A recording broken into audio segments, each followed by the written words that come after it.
भाजपचे आमदार प्रसाद लाड मनोज जरांगे पाटलांच्या भेटीसाठी दाखल झालेले आहेत। प्रसाद लाड आंतरवली सराटीत जाऊन मनोज जरांगे पाटलांची भेट घेत आहेत।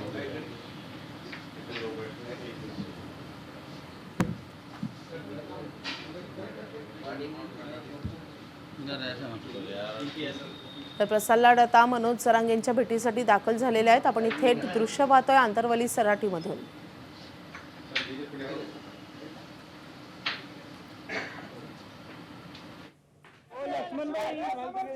तर मनोज जरांगे पाटलांनी पुन्हा एकदा उपोषणाचा इशारा दिलेला आहे। या पार्श्वभूमीवर प्रसाद लाड आता मनोज जरांगेंच्या भेटीसाठी दाखल झालेले आहेत। या भेटीमध्ये काही तोडगा निघतो का, सरकारच्या वतीने काही निरोप घेऊन प्रसाद लाड मनोज जरांगे पाटलांच्या भेटीसाठी दाखल झालेले आहेत का, हे सगळं पाहणं महत्त्वाचं असणार आहे।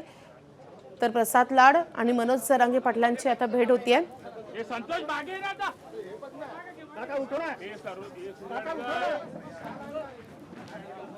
खाली बसे बागुल बागुल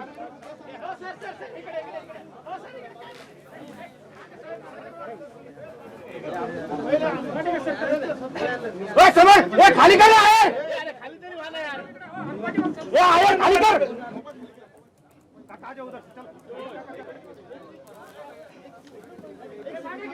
काका उधर चल लुटू नका रे खाली नका ना।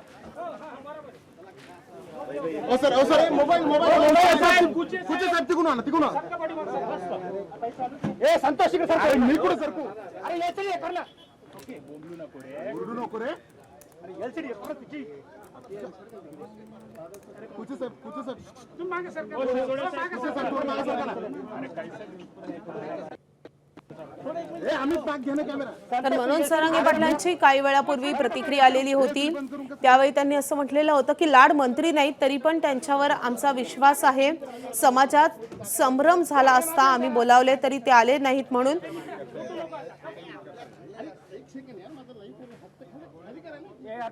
आणि जो माणूस चर्चा करून आलाय त्याला मुख्यमंत्र्यांचं शिष्टमंडळ म्हणायचे नाही तर काय, असा सवालही त्यांनी उपस्थित केलेला आहे।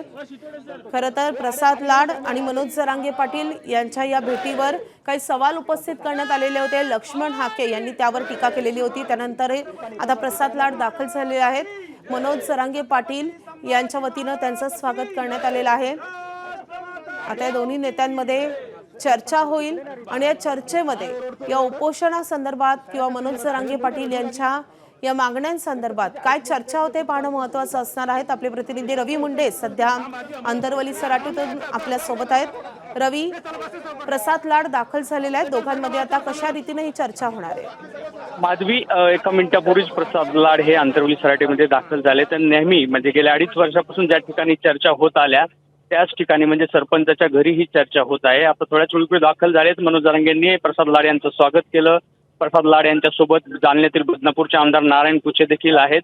खरं तर 30 मे ला उपोषणाचा इशारा दिल्यानंतर कुठेतरी सरकार हरकतीत येईल अशा प्रकारची अपेक्षा होती आणि कुठल्या तरी माध्यमावरती बोलत असताना दोघांनी एकमेकांना आव्हान दिलं आणि प्रसाद लाड यांनी देखील आपण आंतरवली सराटीमध्ये जाऊन मनोज जरांगे यांची भेट घेऊ असं प्रकारचं जाहीर केलं आणि त्यानंतर प्रसाद लाड दुसऱ्याच दिवशी या ठिकाणी दाखल होत आहेत आणि आता प्रसाद लाड आणि मनोज जरांगे यांच्यात चर्चा होईल। खरं तर ही चर्चा समोरासमोर होईल असे संकेत मिळू लागलेले आहेत। म्हणजे ज्या पद्धतीने नेहमी बंद दाराआड अनेक चर्चा झाल्या मधल्या काळामध्ये, पण ही समोरासमोर चर्चा होणार आहे असं देखील माहिती मिळत आहे। त्यामुळे आता दोघं एकमेकांशी काय बोलतायत, मनोज जरांगे यांनी एक संकेत दिले होते की प्रसाद लाड हे मुख्यमंत्र्यांच्या जवळचे आहेत, त्यांनी कुठेतरी आमचं समाधान केलं, समाजाचं समाधान केलं तर उपोषणाची काय गरज आहे अशा प्रकारचं वक्तव्य केलं होतं। त्यामुळे 30 मेला जे उपोषण होणार आहे मनोज जरांगेंनी निर्धार केलेला आहे ते कुठेतरी पुढे ढकललं जाऊ शकतं का, किंवा पुन्हा एकदा इतर आमदारांसारखा यांच्यावर विश्वास टाकून मनोज जरांगे हे या उपोषणातून माघार घेऊ शकतात का हे देखील पाहणं महत्त्वाचं आहे, किंवा तशा प्रकारचं आश्वासन प्रसाद लाड देतील का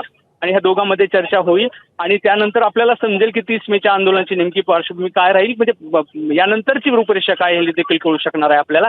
आता दोघांमध्ये चर्चा थोड्याच वेळात माधवी सुरू होईल आणि बघूया आपण की नेमकं काय यातून तोडगा निघतो। रवी, ज्याप्रमाणे तुम्ही म्हणताय त्याप्रमाणे माध्यमांच्या समोर थेटपणे ही चर्चा होतीये असं या दृश्यांवरून दिसतंय। प्रसाद लाड एकटेच आले आहेत की त्यांच्या बरोबर आणखी काही आमदार आहेत, आणखी काही नेते आहेत? खरं तर मुंबईहून प्रसाद लाड हे एकटेच आहेत आणि स्थानिकचे जालना जिल्ह्यातील बदनापूरचे आमदार नारायण कुचे आहेत जे मनोज जरांगे यांच्या संपर्कात गेल्या अनेक दिवसापासून आहेत। आणि ती खरं तर या ठिकाणी मध्यस्थी करणार आहेत. आता प्रसाद लाड यांनी थेटच संवाद झाल्यामुळे आता त्यांचा समोरासमोर या ठिकाणी संवाद होईल. सरकारतर्फे काही विशेष प्रतिनिधी या ठिकाणी आलेले आहेत. स्वतः प्रसाद लाडच थेट चर्चा त्यांच्याशी करणार आहेत आणि आता त्यांच्यावरती एक मराठा म्हणून आमचा विश्वास असल्याचं मनोज जरांगे यांनी म्हटलेलं आहे. त्यामुळे आता ह्या दोघांच्या चर्चेतून काय निघतं ते पाहणं महत्वाचं आहे. खरं तर जरांगे यांनी पुन्हा एकदा उपोषणाचा इशारा दिलेला आहे. यापूर्वी देखील जरांगे यांनी अनेकदा उपोषण केलेलं आहे. यावेळी त्यांचे कुठले मुद्दे आहेत, कोणत्या मागण्यांसाठी जरांगे उपोषणाची हाक देत आहेत? खरं तर यामध्ये आता फक्त एक नवीन मुद्दा आहे, तो म्हणजे कुणबी आणि मराठा स्वतंत्र मंत्रालयाची स्थापना करावी, उपसमिती बरखास्त करावी, अशा प्रकारची एक नवी मागणी आहे. आणि यापूर्वीच्या त्यांच्या ज्या 9 मागण्या आहेत त्याचा अगोदरच ठरलेल्या आहेत की कुणबी प्रमाणपत्र हे वितरित होत नाहीयेत, नोंदी शोधण्याचं काम होत नाही, शिंदे समितीला मुदतवाढ देण्यात यावी, अशा प्रकारच्या ज्या मागण्या आहेत त्या त्यांच्या आहेत. याशिवाय मराठा आंदोलकावरती जे गुन्हे दाखल झालेले ते गुन्हे मागे घ्यावेत, अशा प्रकारच्या यापूर्वीच्या मागण्या. त्यात ही 10वी मागणी ऍड झालेली आहे की कुणबी आणि मराठा स्वतंत्र मंत्रालय स्थापन करावं, अशा प्रकारची एक नवीन मागणी आहे. आता त्या मागणीला अनुसरून देखील यात काही चर्चा होती का ते पाहणं महत्वाचं आहे. रवी, तुम्हाला थोडंसं थांबवते कारण कदाचित ही चर्चा आता सुरू होतीये. मनोज जरांगे पाटील आणि प्रसाद लाड यांच्यामध्ये थेट चर्चा सुरू आहे.